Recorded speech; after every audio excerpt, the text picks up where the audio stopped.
What's up everybody, I'm Nick with Mad for Multi-Rotors, and today we're going to do a review on the OAS Hobby Wasp 230. It's available at oashobby.com, retails for $138. Features two 3mm plates with 4mm arms, and a dry weight for the frame of 135 grams. I'm pretty excited about this build. Let's take a look inside and see what it has. Alright, so here we are at my desk cam, and as you can see, everything is nice and neat and laid out. This is everything that was in the box. We have a very nicely printed 230 Wasp OAS Hobbies manual. It's very well detailed. You can see they lay out exactly how to build every single piece. It even shows the optional camera mount and skirt mount. And here we have the plates themselves. You can see they're differently cut. This one has an indentation, so you can put it on the top and fit your battery straight through the slot. Then you have your bottom plate, which has a strap mount, as well as your naze mounts up front, so you can mount your battery down low when it's assembled. It's pretty nice and slick. It kind of limits you on the types of batteries and size you can use, but we'll experiment with that a little bit later. Next you have your nice thick arms. These bad boys are 4mm a piece, and as you can see they're really thick, and I can't flex them at all. They are strong as you can get, so I'm thinking these will take a hell of an impact. Next big cool part, we have this awesome looking printed skirt. It's real smooth, real clean. I like it. A couple noted things that I noticed though.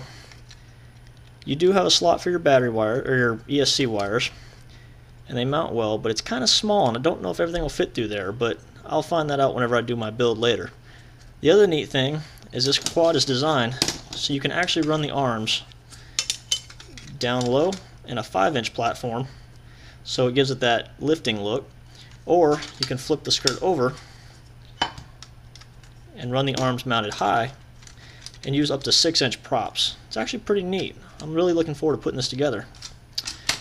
You've got your basic aluminum standoffs, all your screws, everything is nice and well marked. You have a 3D printed camera mount. I think that looks pretty neat. A little solid, but I'll throw it on a scale a little bit later, see what happens. You have a couple of 3D printed bumpers for those of us who can't avoid the trees. Again, pretty solid, not too heavy. They might become a crack problem later, but they look well built. And then finally, a Luminaire PDB. This was sealed, but I pulled it out for mock-up purposes and to make sure it fit, you know, basic checkups. And that's pretty much the kit. It looks fairly inclusive. You've got all the nuts, washers, screws, and pieces you could look for, and hopefully nothing's missing, but we'll see. Time to do a little building. Alright, and there it is. All nicely assembled, put together. It's one beautiful frame if I do say so myself. It's a fairly straightforward, simple build. I've got a DYS 2205 TAC 2300 Special Edition race motors on here.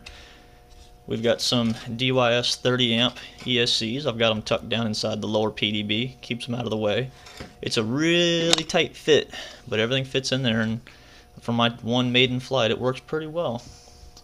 We've also got DYS's new 5x4x4 quad rotor props. These are supposed to be the props, motor, and ESC setup that puts out 1.2 kilograms of thrust per corner. So I'm really looking forward to getting this thing up in the air and flying. Overall, this is a beautiful frame. I absolutely love it. OAS has it on their website, oashobby.com. MSRP is $138 for the skirt version, which includes the beautiful white skirt you see here. And they also offer a lightweight edition for $119. It's pretty much the same, just does not come with the skirt. I like them, but honestly, this skirt just looks way too good to not have on there. I mean, look at this thing. It almost fits perfectly and just makes the entire copter look more finished. Total all up weight with the battery for me came to 563 grams. That's with the simple Nanotech 4S 1300 sits right in the bay. Without the battery it was 417 grams, so really not too heavy of a copter. Definitely the added weight of the extra millimeter of arm strength, but it's worth it. This thing does not flex at all. I do need to note though, it was on the website originally that you could mount the arms lower or upper, but I went ahead and mounted them lower because I wanted that low center of gravity look and feeling. And I contacted OAS, and apparently that was not what I was supposed to do. But they like it so much that they're going to start offering it. The only modification I had to do was right here on these camera mounts. I had to grind them down a little bit so it would clear the props. Not that big a deal, but again, I contacted OAS, and they said their future builds and sales are going to start including a modified camera mount to allow this, because they themselves loved how this frame looked.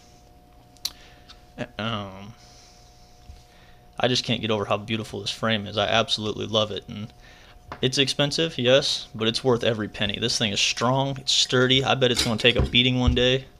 I can't wait to get it in the air, but OAS Hobbies, you did an amazing job. 2 thumbs up from me.